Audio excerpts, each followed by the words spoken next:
يسوع أمن تملي جنة سين تاني سنين جدًا سرّي جتاني مو دوغونغورا جتاني سرّي بينام نسرّي جتاني كتبي سنام ندوغونغورا جتاني كسرّي جتاني نيلة دوغونغورا كدوغونغورا جتاني ليه دوغونغورا إسني قال درجة جرتني جيتشو منا ما إسلام منا لجرو فرتني يسوع أمن تملي جنة سين تيوجر رجالن سر اللي جتو دوغونغورا هري أرجعتو أرجع كان ليسات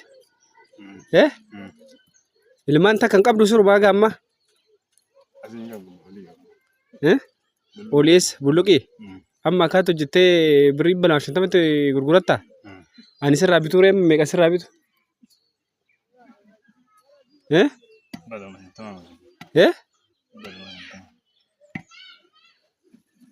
dhibba lama shantama eessatti naa buusa reem manni kee xiqqoo fagaate jedhe dhibba lama shantama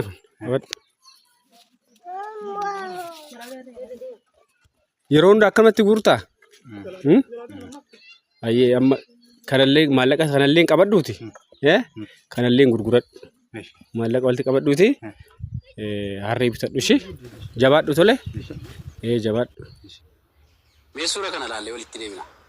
Assalaamu alaykum wa rahmatullahi wa barakaatu. Akkam jirtan nagaa keessanii ani nagaa koon. Ani yoon du'ellee yookiin yoon dadhabellee amantiin kun karaa hin dhaabatu, karaa hin bulu, karaatti isin hin badu. Sababiin isaa dhaloota kumaatamatu duuba keenya jira waan ta'eef. Utoo amantiin kun hin bada ta'ee sallallahu alaihi wasallam gaafa rasuulonni tumamaa turan, ari'atamaa turan, gaafa isaan du'aa turan. Assalamu alaikum wa rahmatullahi wa barakatuhu. Ashama harkafuun akkam jirtu kabajamtoota fi jaalatamtoota chaanaalii Ifaa Boruu.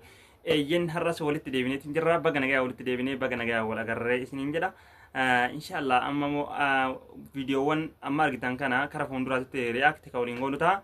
Hanga dhumaatti qophii kana dhumaatti hordoftan asirraa jechoota gaarii barnoota gaarii fudhatan jedhee abdii qaba. Waa hedduu asirraa daawwattanii jechuudha. Jechoota baay'ee nama dinqisiisanii fi wanna ajaa'ibaa asirraa barnoota gaarii kana maatotoo asirra jira jedhee abdii qabanii barattanis jedhee abdii qaba. Warroonni chaanaalii kanaaf haaraa taatanii jirtan subscribe, like, share gochuu hin dagatinaa isiniin jedha. Kun dhaamsa yeroo hundaati.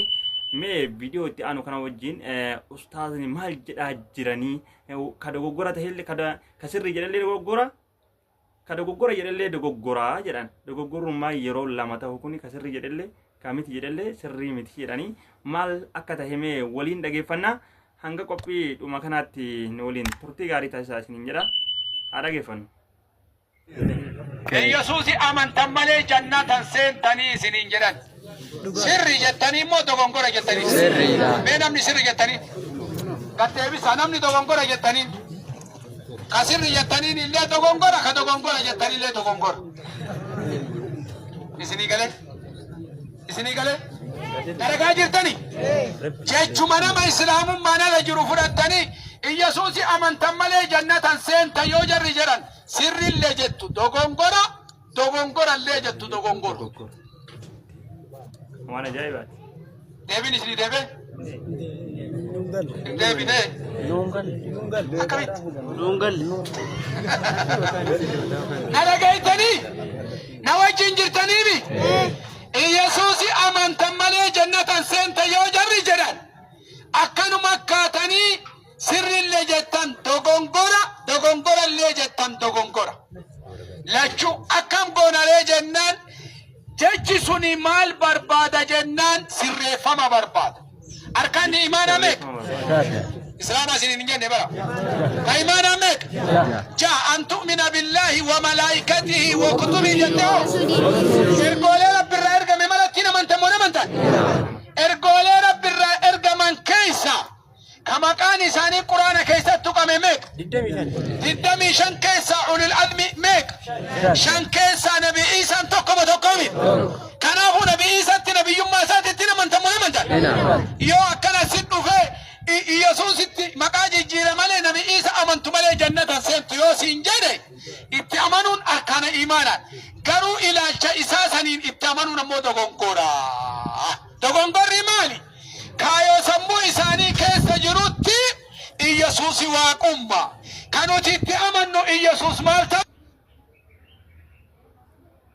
eeyyeen yaadichi baay'ee namaa ifaa yaadichi baay'ee namaa galaa jechuudha. Lafumaa ol ka'anii Yesuusitti amanuun dogoggora yoo jennellee dogoggora. Lakki sirrii miti sirrii dhalle yoo jenne dogoggora. Kanaaf maal barbaachisa ree? Dubbiin akkuma ustaazni jedhan sirreeffama barbaachisaa jechuudha. Nuti uummanni Islaamaa nama kamittuu ergamtoota kamittuu ni amanna akka rabbitti amanaa jedhetti amannaa jecha. Kanaafu akka ustaazni jedhan kuni akka nama hundaaf galutti ifanuuf taasisanii jechuudha. Mee kanatti aansuudhaan abdiinoo ergaa akkamii dabarfata? Dhaammata jira. Namoonni ani karaa islaamummaa dhufee jennaan na sodaachisaa jiru, natti dhaadataa jiru. Karaa amantii islaamaa dhufuu kiyyaa fi nama kana argaa rakkoo yoo narra gahellee namni rakkoo narraan gahe nama kana jedhaa. Mee waliin haa dhageeffannu maal jedha laata? Hanga dhumaatti. Mee suura kana laallee walitti deemna. Assalaamu alaikum warahmatullahi wabarakatuh. Akkam jirtan nagaa keessanii ani nagaa koon.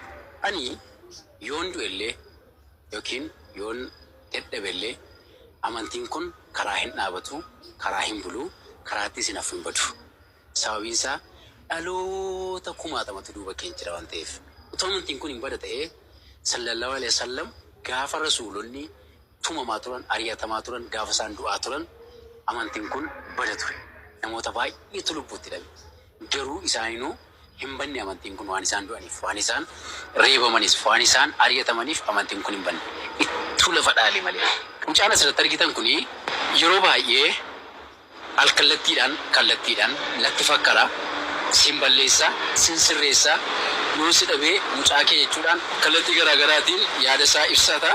Angaruu waanan tuffadee dhiisuuf jecha baay'een haasaa sarara darbaa ture. Haa ta'u malee haasaan sadangaa darba waan dhufeef namoota qindeessee kallattii garaagaraatiin qaamotan beekuu fi hin beekneen gatii hedduun hordofaa jiruu fi anillee bakka hin deemutti, mucaan koollee bakka deemutti, obboleettiin koollee akkasumallee bakki hojii koo rakkoon tokko yoo mudate qaama ani beekuuf qaama ani hin beekneen rakkoon tokko yoo anaaf maatii koorra ka'ee itti gaafatamummaa kan qabu mucaasiin kana walitti argitan kanadha.